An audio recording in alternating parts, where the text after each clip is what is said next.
अध्यक्ष जी, मैं समझ नहीं पा रहा हूं। अभी 2 दिन पहले संविधान को बचाने की, संविधान की गौरवशाली परंपराएं की कस्में खाने में कोई कमी नहीं रखी।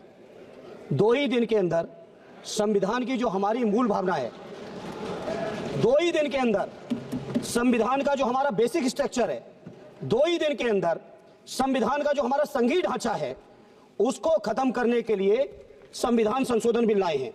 मैं मनीष तिवारी जी से सहमत हूं और अपनी पार्टी और अपने नेता आदरणीय अखिलेश यादव जी की ओर से कहना चाहता हूं, ये बिल पूरे देश के जो अलग अलग भेष, भाषाएं, संस्कृति, क्षेत्र की जो मान्यताएं हैं, जो हमारे संविधान निर्माताओं ने बहुत सोच विचार के मंथन अध्ययन करके ये संघीय ढांचा तैयार किया था, राज्यों का गठन भी किया था, संस्कृति के हिसाब से, क्षेत्र के हिसाब से, भाषा के हिसाब से, परिस्थितियों और समय के हिसाब से।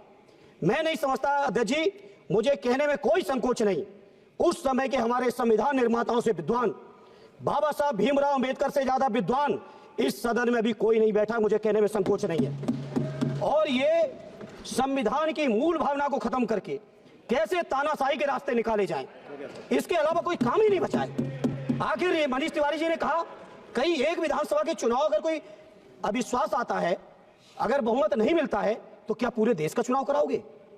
पूरे देश का चुनाव कराओगे?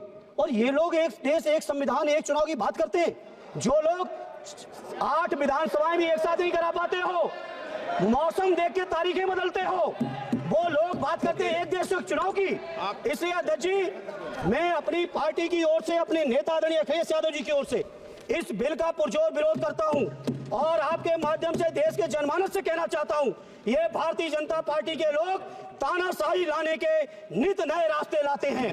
जो 8 विधानसभाओं का चुनाव एक साथ नहीं करा पाए, 4 राज्यों के चुनाव एक साथ नहीं करा पाए, वो पूरे देश की लोकसभा और सारे प्रांतों की विधानसभाएं एक साथ कराने की बात करते हैं। मैं पूछना चाहता हूं सरकार से, अगर एक प्रांत के अंदर सरकार गिरती है तो क्या पूरे देश की लोकसभा के चुनाव कराओगे?